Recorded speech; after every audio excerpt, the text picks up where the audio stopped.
श्रीराम समर्थ. सद्गुरु सारेखा असता पाठीराखा, इतरांचा लेखा कोण करी.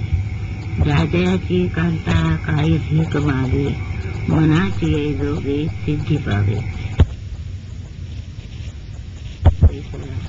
काय म्हणे त्याला सांगितो जी, ज्ञानदेव म्हणे तरलो तरलो, साचो धरलो गुरुकृपे. श्रीराम. ह्या माझ्या सर्वात आवडत्या अभंगावरती आज मी थोडस बोलायचं ठरवलंय. खूपच आवडता माझा अभंग आहे हा. आणखीन त्याचं निरूपण करताना मला खूप आनंदही होतोय. सद्गुरु सारेखा असता पाठीराखा.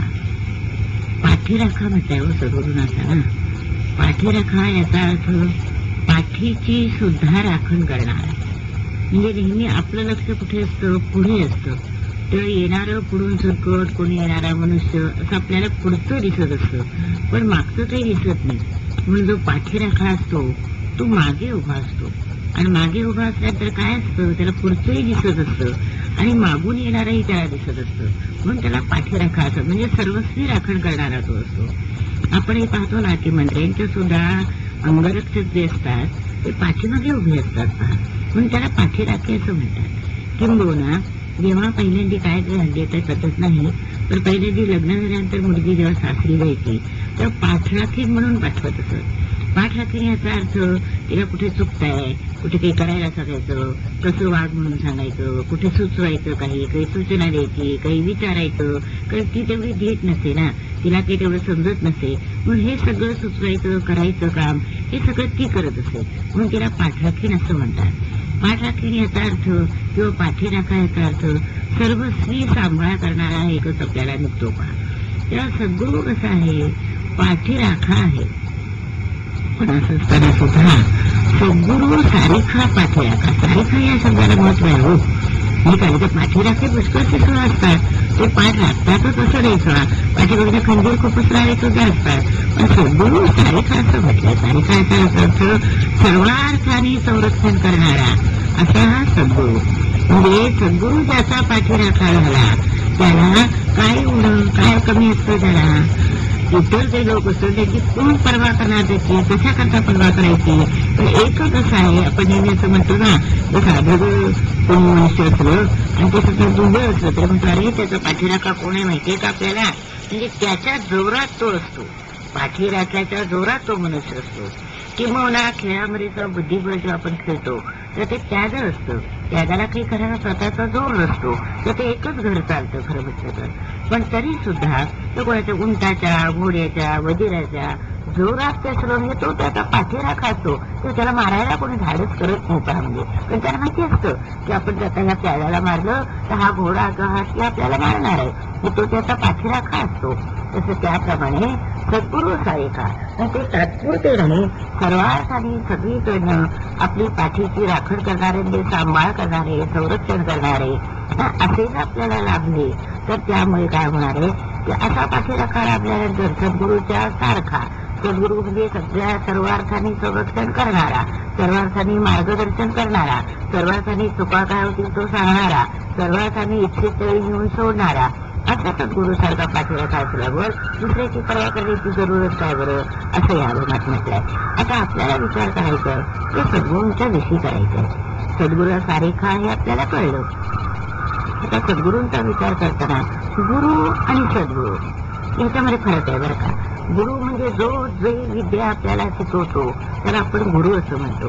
म्हणजे मग एखादा लहान मुलगा सुद्धा काही गोष्टीमध्ये आपल्याला गुरु असू शकेल की जी गोष्ट आपल्याला माहिती नाही ती त्यांनी सांगितली किंवा जर त्याची पाहिली तर तो त्यावेळेस सुद्धा गुरु होऊ शकतो.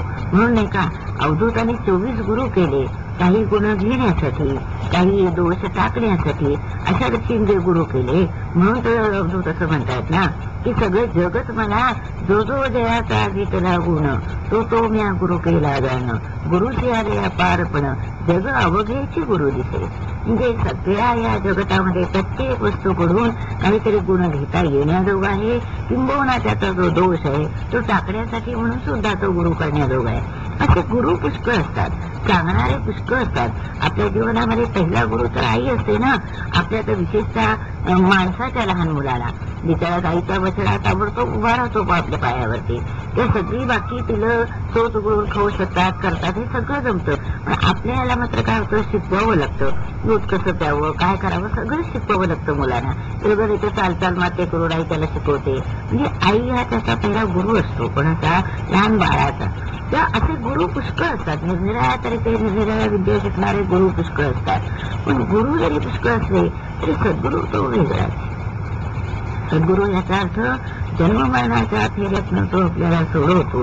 या पुनरपी जननम पुनरपी मरणम पुनरपी जननी जठरे शयनम, हे जे आहे ह्याच्यातनं जो सोडवतो, ह्याच्यातनं जो बाहेर आपल्याला काढतो.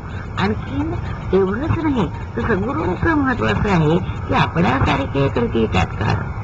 हा ना, गुरु जे जरी विद्या देत असतात तर स्वतःच काहीतरी थोडस राखून ठेवलेलं असतं.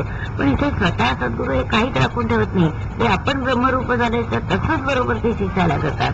हे सद्गुरुनाथांचं वैशिष्ट्य आहे. म्हणून तर तुकोबरात म्हटलंय, आपणासारखे करीत तात्काळ नाही काळ वेळ तयार लागे, त्यांना सद्गुरू म्हणतात.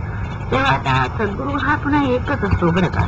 म्हणजे सद्गुरू असं एक आहे, दोन आहे, तीन आहे, एकच सद्गुरू. सद्गुरू म्हणजे त्याच्या वेगळे दुसरं असूच शकत नाही म्हणजे कोणी सुद्धा. आणि असे दोन तीन जे सद्गुरू करतील ते खरे नव्हे, तर तो खरा परमार्थ नाहीच मुळी. म्हणजे तो आपल्या गुरूंची विचार करणं आहे खरं म्हटलं तर. म्हणजे एकनिष्ठ राहणं आपल्या सद्गुरूंच्या विषयी, याच्यामध्ये त्याचं हित असतं. गुरु तारक नसून गुरु भाव तारक असतो पा. पण गुरु साक्षात परब्रह्म आपल्याला म्हटलेलं आहे. तर असे सद्गुरू यांची काय असते, आवश्यकता असते पा. आपण गुरु कोणाला म्हणायचं हे कळलं आपल्याला, तर सद्गुरूंची पुष्कळ असं वाटतं जीवनामध्ये कशा करता आवश्यकता आहे. सद्गुरू कशाला पाहिजे, जर आपल्याला साधनं ध्यान करायचं कळलं, वाचून कळलं, आणखी कशा रूपाने कळलं, किंवा नाम घ्यायचं हे कळलं, मग आणखी सद्गुरूच कशाला पाहिजे, असा मोठा प्रश्न आपल्या डोळ्यासमोर उभा राहतो की काय करायचं. आणि आपल्याला असं मग भीती वाटते की मग ते सद्गुरू केले म्हणजे बघ त्यांची सेवा करायला हवी, त्यांचे पाय दाबायला हवे, त्यांच्याकडे जाऊन त्यांची अन्य कामं करायला हवी, ते बरोबर सांगतील तसं वागायला हवं. आणि हे सगळं जीवनामध्ये कसं काय आपल्याला जमणार. तर इतकी शरणागती आलेलीच असते कुठे आपल्याला.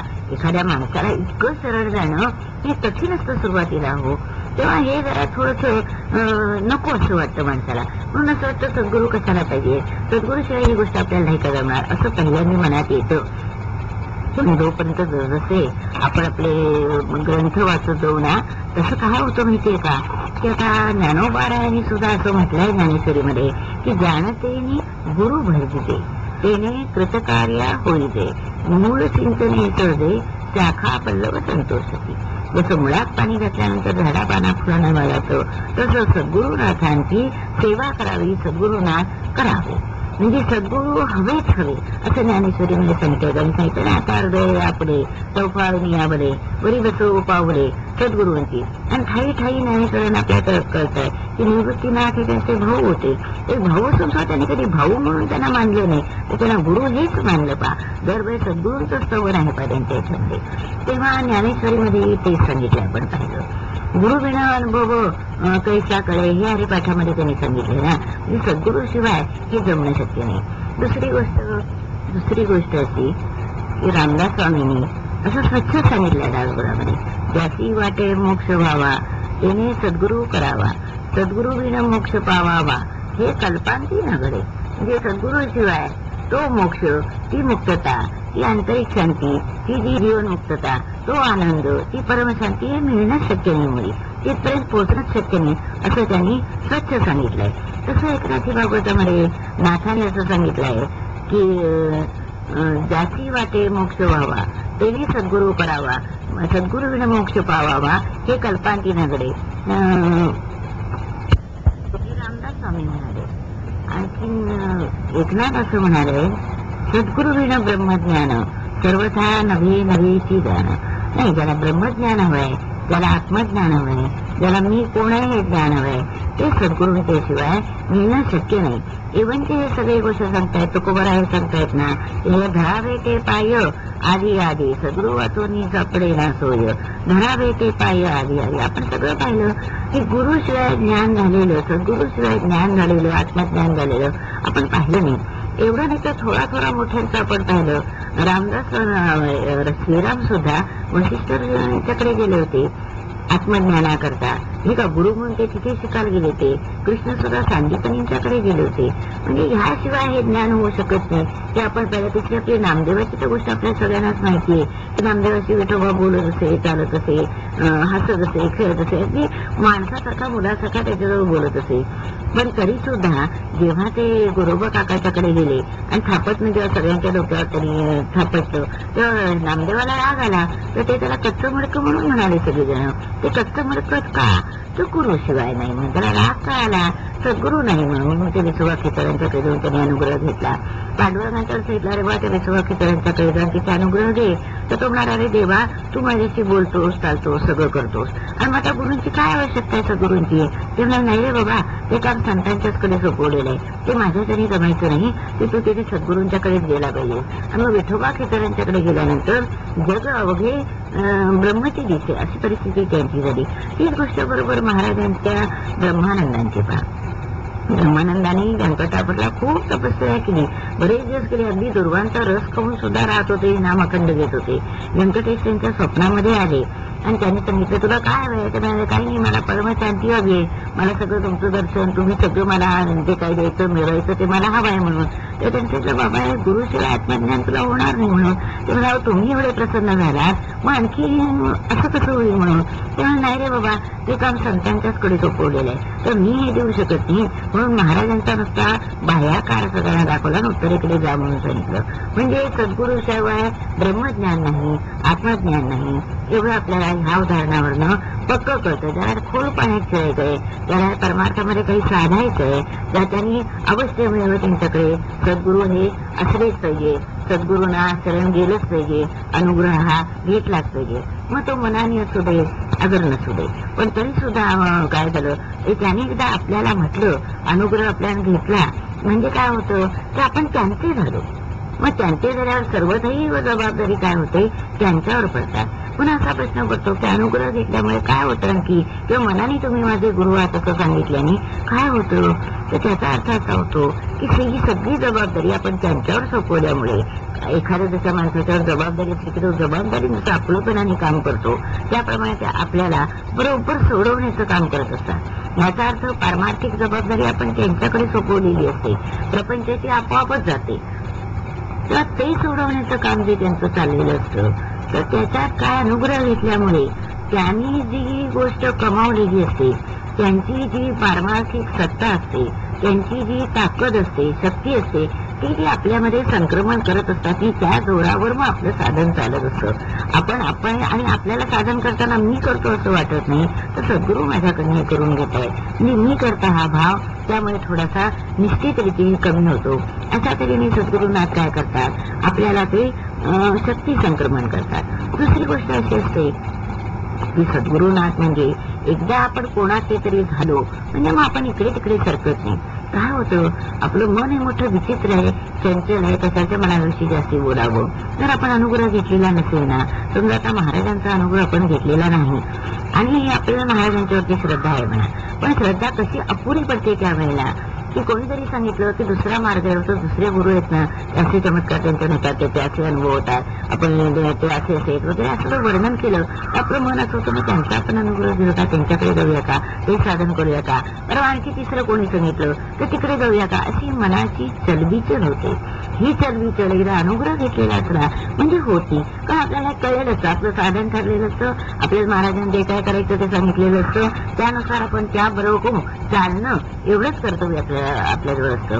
तेव्हा काय करावं ही सद्गुरूची. आणि असं आहे की दुसरी गोष्ट लक्षात घेण्यासारखी आहे की पशुदयी नाही गती आहे ते सर्वत्र बोलते. समजा आता कुत्रं घेतलं, मांजर घेतलं, घोडा घेतला, बैल घेतला, ह्याच्या मनात जरी आपल्याला दुःख हे का होत आहे, असं तू येतं का, बिचारा दुःख भोगतो, भोग भोगतो, पुन्हा तसाच आनंद होतो. ही गोष्ट त्या जन्मामध्ये होऊ शकत नाही. म्हणजे पशुच्या जन्मानंतर मध्ये कोणी पशुनी गुरु केलाय असं आपण पाहिलं नाही ना, तर असे गुरु होऊ शकत नाही. म्हणून या नरजन्म आपल्याला आलाय, पुढचा जन्म कोणता येईल हे कोणी सांगितलं. तर त्यामध्ये जसं आपल्याला ह्या मार्गात जायचं आहे ना, मग एकदा सद्गुरूंना शरण गेल्यानंतर त्यांची प्रतिज्ञा असते की 7 जन्मात का होईना की आपण त्याला वर काढल्याशिवाय राहणार नाही म्हणून. म्हणजे आपल्या पुढच्या जन्म जरी कोणताही आला तरी सद्गुरूंची साथ आपल्या बरोबर असते. आणि ज्या अर्थी आपण ह्या आपल्याला अनुग्रह घ्यावासा वाटला, नाम घ्यावंसं वाटलं, त्या मार्गाने जावंसं वाटलं, तर निश्चित अर्थाने मागच्या जन्मीत आपले गुरु असलेच पाहिजेत. म्हणून गुरु शिष्यांची ही जोडी ठरलेली असते की कोणी कोणाला आमच्याचा अनुग्रह दे, तमच्याचा अनुग्रह दे असं सांगू नये. कारण सांगण्यामध्ये काय असतं, कारण त्यांचे ते गुरु ठरलेले असतात. आपण कोण मध्ये सांगणार त्याला, नाही का? आणि त्या दृष्टीने मग त्यांची श्रद्धा त्यांना वाटून जेव्हा वेळ येते, तुका म्हणे नाही चालत होता तरी प्राप्त काल घरी आल्या विना जे वाचतं तेव्हा ते सद्गुरू भेटतात. पण आधी केलेलं साधन सुद्धा मात्र वाया जात नाही ना आपलं, तर केवळ साधनाला पक्केपणा येण्याकरता असं म्हणतात ना. आता सर्वत्र ते सगळे संत भरलेले ब्रह्मरूपाने गुरु साक्षात परब्रह्म, संत हे ब्रह्मरूप चालते बोलते देवे. मग हे सगळे असताना त्यांच्या विशिष्ट ठिकाणामध्ये जाण्यामध्ये काय बरं असतो आपला मतलब? म्हणजे त्या गोंदवल्याला जाण्यात, सज्जनगडला जाण्यामध्ये, गजानन महाराजांच्या सेवाला जाण्यामध्ये, मग आपण या जाण्यामध्ये काय साधतो? तर त्यांच्या सामर्थ्याचे जे प्रकाश किरण असतात तर ते जे असतात ते आपल्याबरोबर आपली कायागर आपलं मन सुधारण्याचं कार्य ते करत असतात. आणि तिथे ते विशेषत्वाने असतात. म्हणजे गोंदवल्याला किंवा सज्जनगडला जिथे त्यांची समाधी असेल तिथे ते विशेषत्वाने असतात. पण आपण ते आता तिथे गेल्यानंतर अगदी प्रसन्न वाटतं का, अगदी बरं वाटतं असं म्हणायला असं की वेगळाच एक आनंद होतो. आणि आपण अनुभवलेला आहे काय वेगळा आनंद होतो.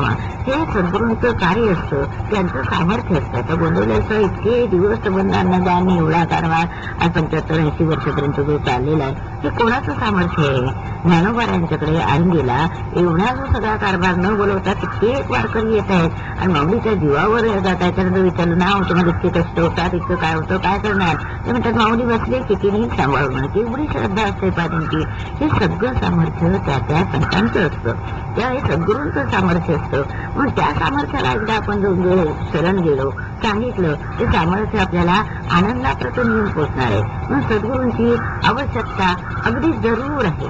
काही झालं तरी सुद्धा म्हणून जाणते मी गुरु म्हणजे जे सांगितलं ना, जो शहाणा आहे त्याने काय करावं? सद्गुरुनाथाला शरण जावं.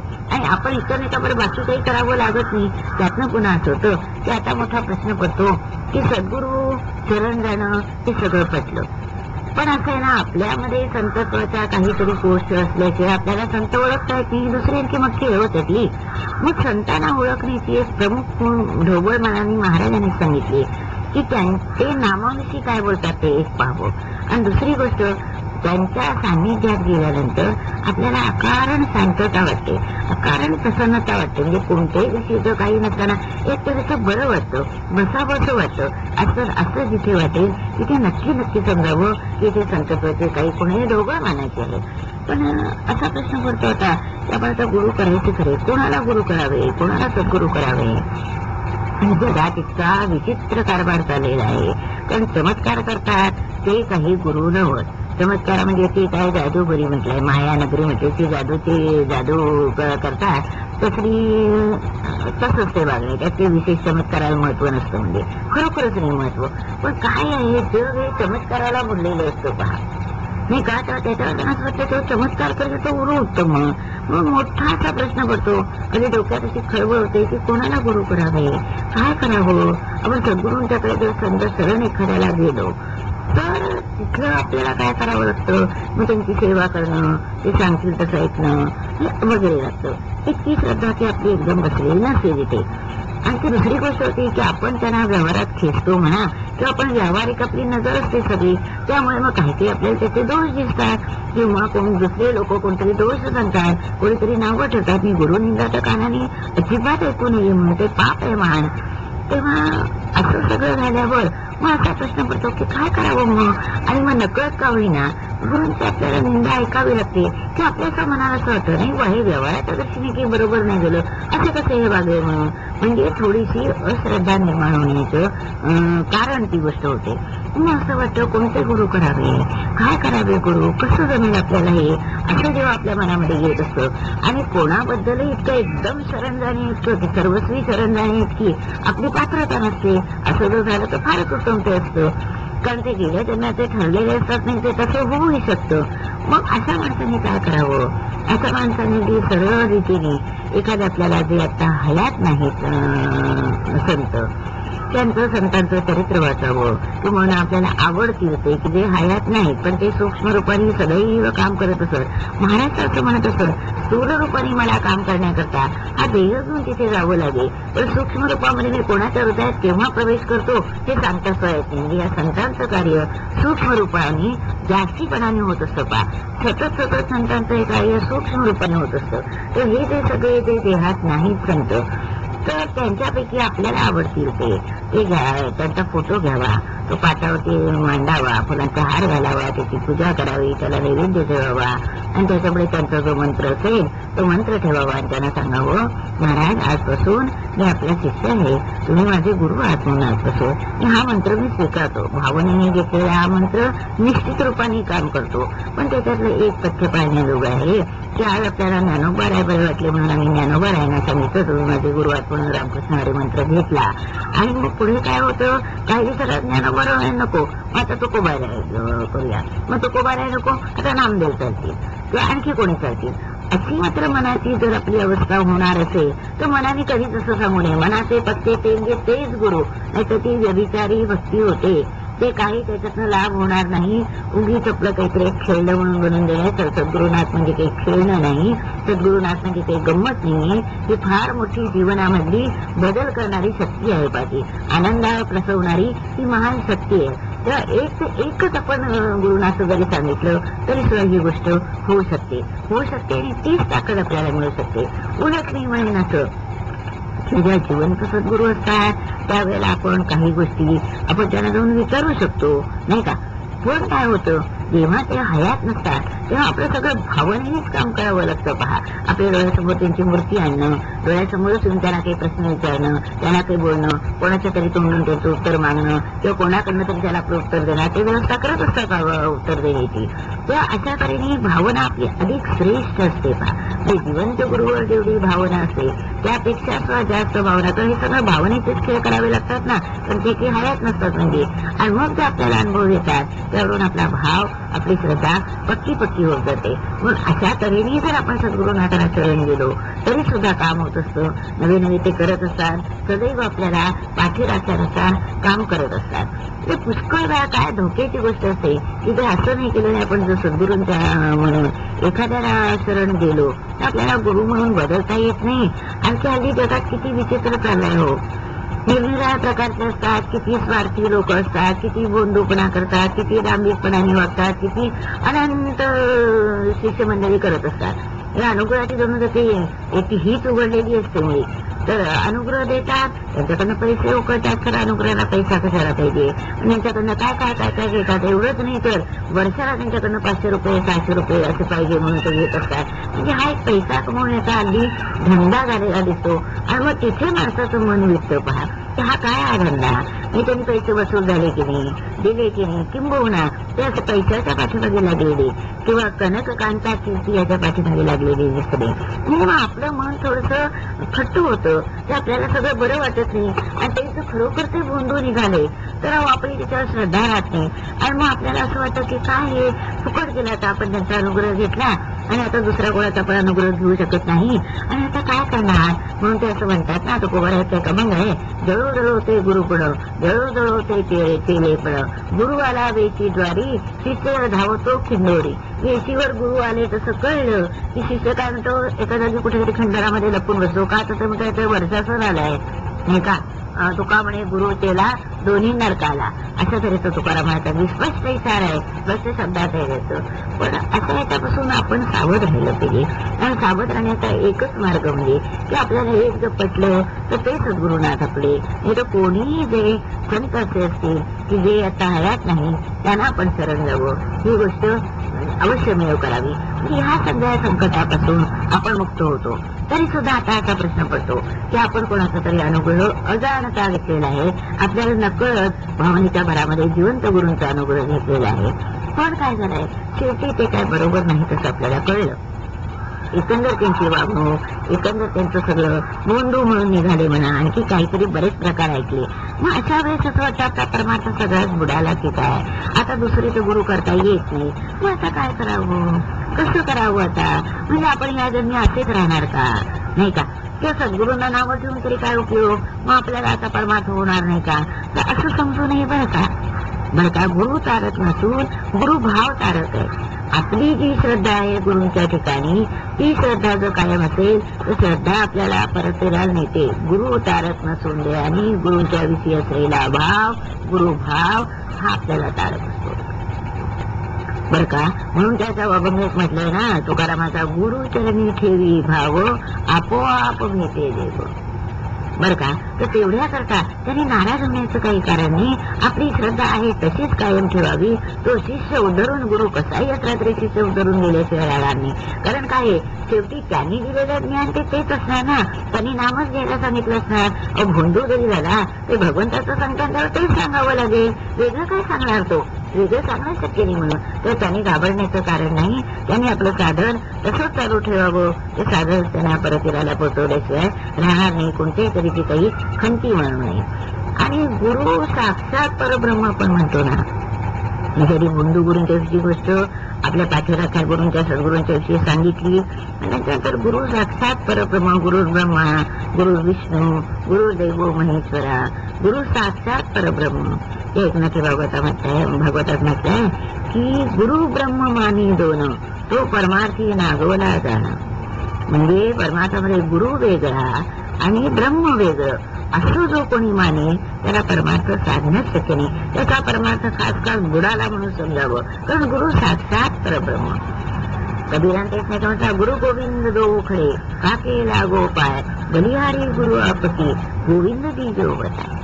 तर ते म्हणतात की माझ्यासमोर जर सद्गुरुनाथ उभे राहिले आणि देव उभा राहिला तर कोणाच्या आधी पाया पडावं असा जर प्रश्न उत्पन्न झाला तर मी आधी सद्गुरुनाथांच्या पाया पडेल. कारण का, गोविंद दीजो बताय.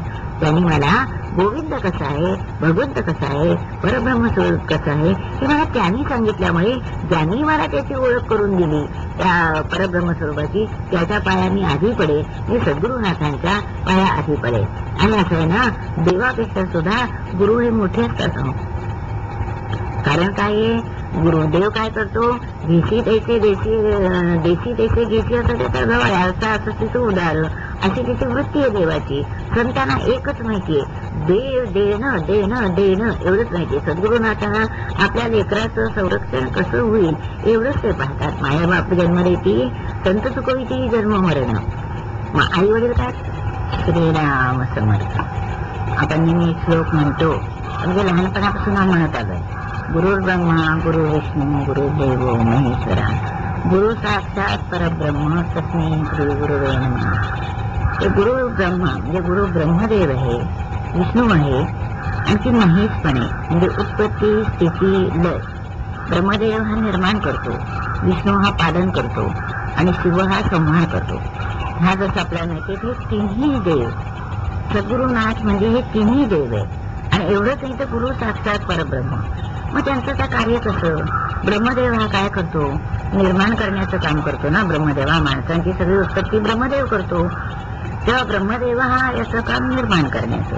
मग आता हे काम सद्गुरुनाथ कसं करतात, तर प्रत्येक माणसाला जेव्हा ते अनुग्रह देतात त्यावेळेला देव म्हणजे तू नाहीस, तू ते परब्रह्म स्वरूप आहेस, तू स्वरूप आहेस याची जाणीव करून देतात, याचा भाव निर्माण करतात. म्हणजे निर्माण करणं हे परब्रह्म स्वरूपाचं काम आहे.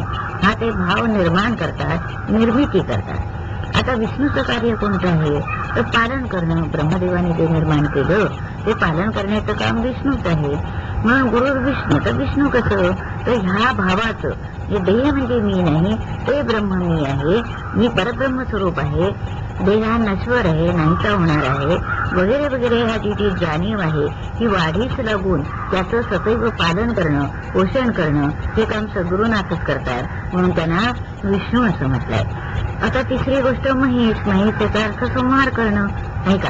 महेशाचा अर्थ गुरु ब्रह्मा गुरु विष्णू गुरु देवो महेश्वरा.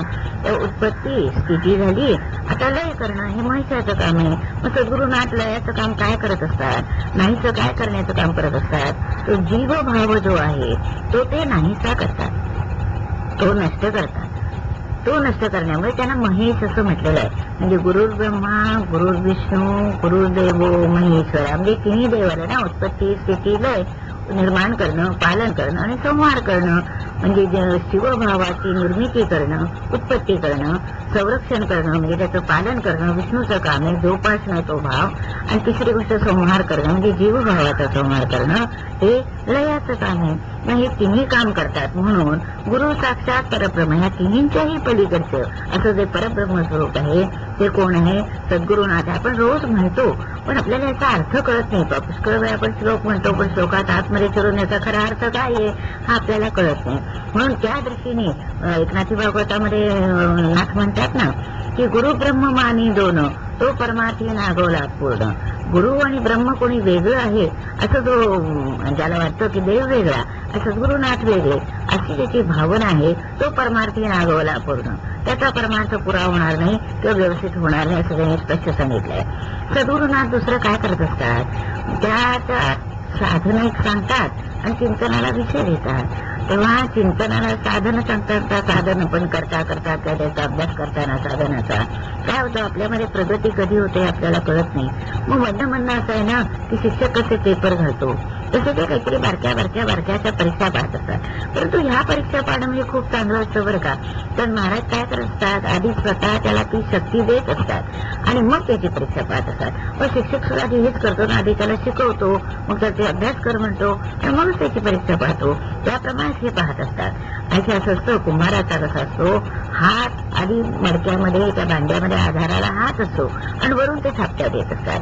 कारण काय कुंभाराला त्या मातीचं भांड घडवायचं असतं, तसं हे आपलं सुद्धा मातीचं भांड भगवंताला घडवायचं असतं.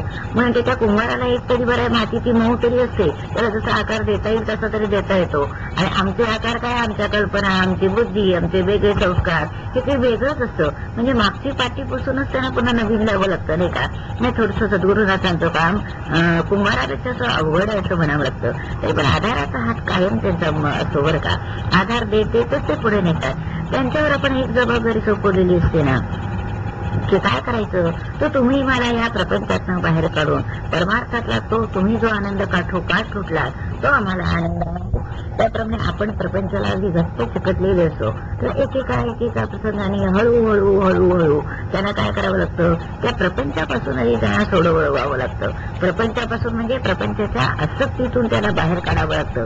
तिथून थोडंसं ते बाहेर मोकळे झाल्याशिवाय पुढे ती बी बाहेर निघू शकत नाही. कापसाचे आपण मोकळे केल्याशिवाय तसा हा निघू शकत नाही प्राणी प्रपंचातनं. म्हणून हळूहळू काही वेळा थापटी देऊन, काही वेळा सोयीनी सांगून, काही वेळा मनासारखं करून असं काही का होईना काही करून ते आपल्याला बाहेर काढण्याचं काम करत असतात. हे सद्गुरूंचं एक मोठं काम आहे. पहा दुसरं त्यांनी चिंतनाला विषय देतो. महाराज असं म्हणत असत की साधक जो आहे ते थोडंसं वाचन असलं, थोडं चिंतन असलं आणि नामस्मरण असलं ना म्हणजे कधी मागे पडायचा नाही. पहा कारण काय आपण जे वाचलं, आपण जे ऐकलं त्याचं जर चिंतन केलं ना आपण जे निर्णयाप्रत येतो ते बरोबर येतो. पहा आणखी सद्गुरूंचं सांगणं म्हणजे ते सोपं करून आपल्याला सांगितलेलं असतं ना तर ते साक्षात वेदच असतात तो खरं म्हटलं तर नाही का.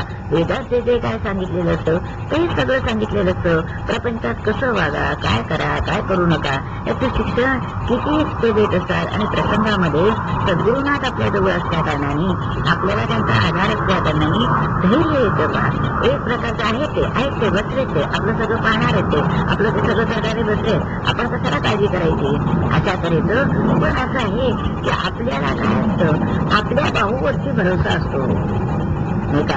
आपल्याला असं वाटत नाही की आपलं जीवन द्यावं ना झोपून एकदा खरं म्हटलं तर. सद्गुरुनाथांच्या हवाले करून टाकल्या प्रपंच परमार्थ. महाराज काय तुम्ही पाहिजे ते पहा.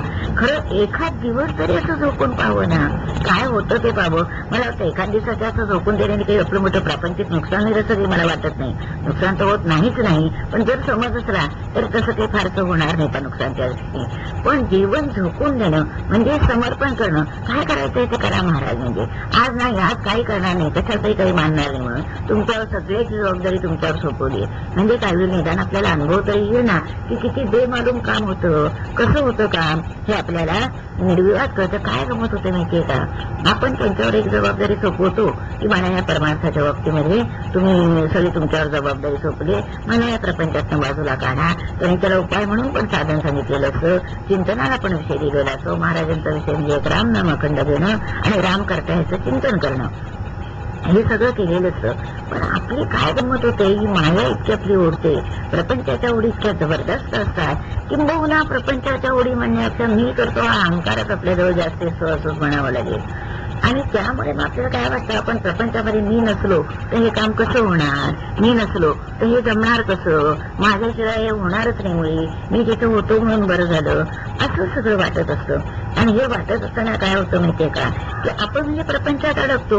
वास्तविक आपण त्यांच्या हातात दोऱ्या कशा करता दिले, महाराज या जन्म मरणाच्या फेऱ्याचं आम्हाला सुचवा, हे नको आम्हाला, या प्रपंचाचा आम्हाला आता पहिला आतापर्यंत करून थोडासा त्रास होतो आम्हाला, तुम्ही तुटलात त्या आनंदाप्रत आम्हाला न्या, असं आपण खरं म्हटलं तर सांगत असतो. आता हे सांगताना सुद्धा आपण जसं सांगायचं आणि त्यांनी सांगितल्याप्रमाणे ऐकायचं नाही. म्हणजे कसं होतं पहा, शाळेत जाताना मुलगा असतो नाही का, मग शाळेत जाताना कुठे तमाशा दिसला, कुठे माकडाचा खेळ दिसला, कुठे जादूगाराचा खेळ दिसला की तो मुलगा तिथे थांबतो. पण आई काय करते, त्याचा हात धरते, अरे ते थांबू नको, शाळेची वेळ जरी चल चल शिकलाच. पण आईला माहिती असतं ना, आता जर यांनी हा खेळ पाहत बसला तर याचं सगळं वाटोळं होणार आहे, तो जर शाळेत गेला तर काहीतरी चांगलं भलं होणार आहे, हे आईला माहिती असतं. म्हणून आई काय करते की त्याला हाताला खेचून घेऊन, नाही ऐकत एखादी चापटी मारून, काही वेळा गोळी देते म्हणून सांगून, असं सांगून त्या मुलाला शाळेमध्ये पोचवत असते. बरोबर हे सद्गुरुनाथ करत असतात का. पण मला म्हणायचंय, त्या मुलाला तरी कळत नसतं, ते अज्ञानी असतं. आपणहून दोऱ्या सोपवलेल्या नाही, म्हणजे मुलाला शाळेत आई वडीलच घालतात, त्याला ते मोठे फार हौस असते असं नाही. पण हे आपणहून स्वतःहून आपण आपल्या दोऱ्या भगवंताच्या हातात दिल्या ना, सद्गुरुनाथांच्या हातात दिल्या ना, की तुम्ही आता मला, तुम्ही जो आनंद लुटला तो मला लुटायचाय, ते मला पाहिजे, ते काय आहे तो प्रकार पाहिजे, मला अनुभवायचा आहे तो, म्हणून आपण त्यांच्या हातात दोऱ्या दिल्या ना. मग आपण प्रपंचात अडकवून घेणं आपल्याला, किंवा प्रपंचात अडकणं, प्रपंचाचा विचार करणं, प्रपंचामध्ये असं झालं तर काय होईल, तसं झालं तर काय होईल, मग ते झालं तर बरोबर होईल, असा विचार करणं, म्हणजे आपण प्रपंचात रममाण होणं. म्हणजे कितीसं योग्य होईल पहा. म्हणजे आपण त्यांना सांगतोय आणि आपण वागतो दुसऱ्या तऱ्हेने, असं कसं चालेल. आपण स्वतःहून त्यांच्या स्वाधीन झालोय ना, त्यांचा अनुग्रह घेतलाय ना, मग त्यांनी सांगितल्याप्रमाणे आपल्याला नको का वागायला. त्या शाळेत जाणाऱ्या मुलाला निदान माहिती तरी नसतं, पण आपल्याला तर माहिती असतं ना, आपल्याला भलं काय कळलंय, त्याप्रत जायचंय म्हणून आपण अनुग्रह घेतलाय की नाही. महाज अनुग्रह आपण असा घेतलेला आहे. आपण त्यांच्या मार्गात अडचणी करतो असं नाही का.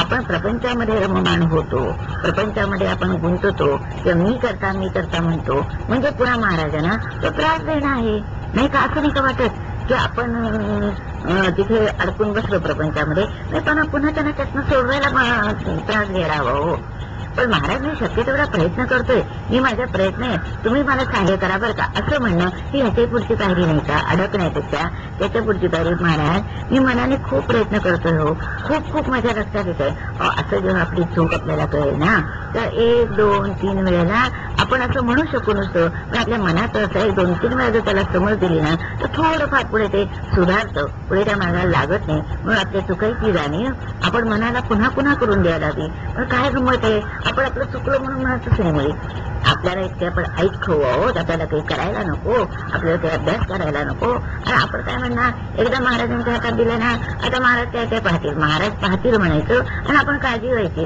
हा कोणता प्रकार झाला. महाराज पाहतील म्हटलं म्हणजे सर्व काही त्यांच्यावर सोपून दिलं पाहिजे.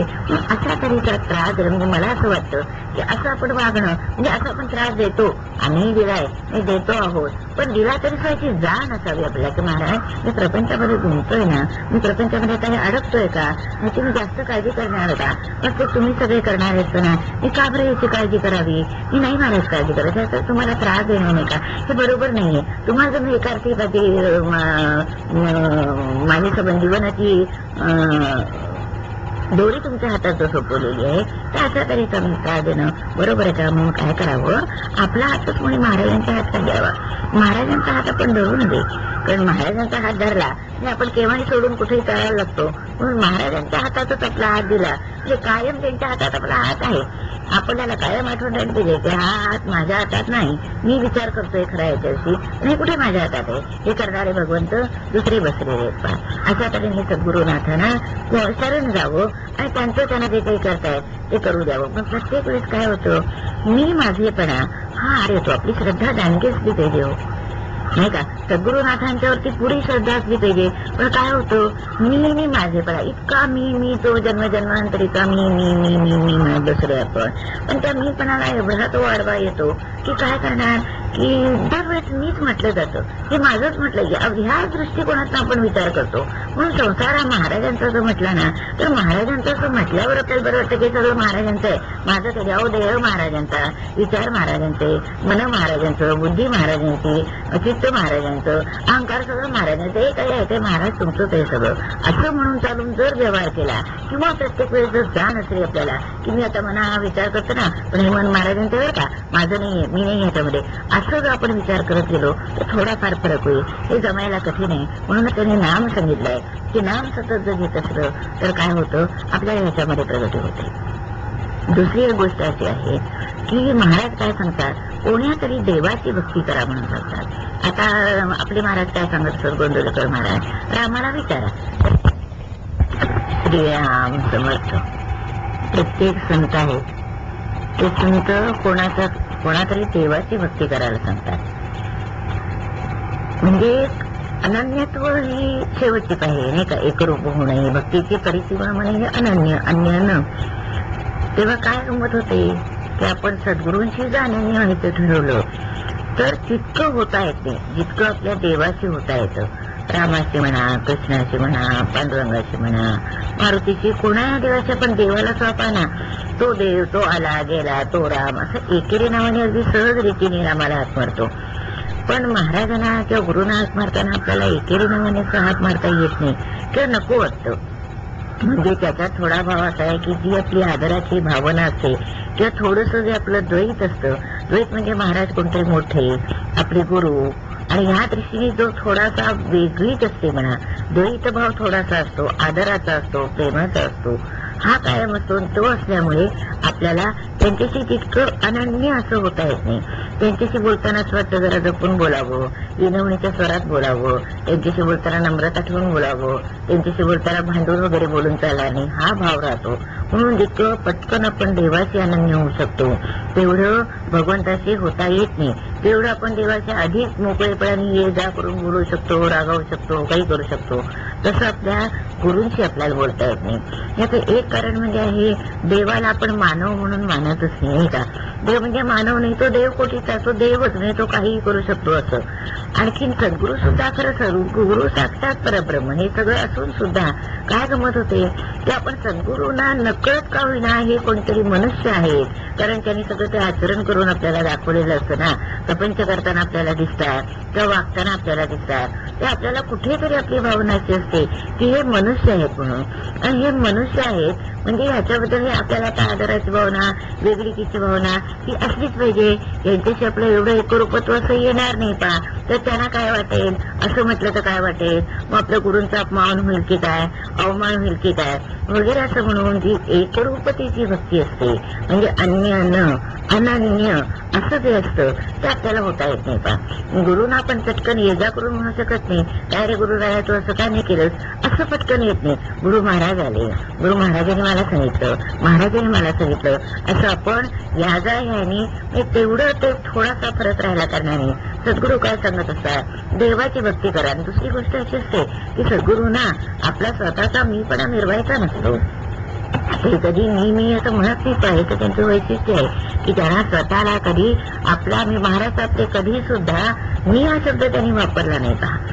कारण काय की त्यांना ते देवाकडे बोलतं, कधी कोणी केलं, रामरायने केलं, प्रत्येक वेळेस त्यांना तसं काय झालं, अमुक अमुक काय करायचं ना, मग रामाला विचारा, रामाची इच्छा घ्या, रामाला त्याच्या पायाची शपथ वाद पश्चाताप झाला असेल तर, म्हणजे सगळं ते रामाकडे ढकलायचं की राम जे काय करेल ते खरं नाही का.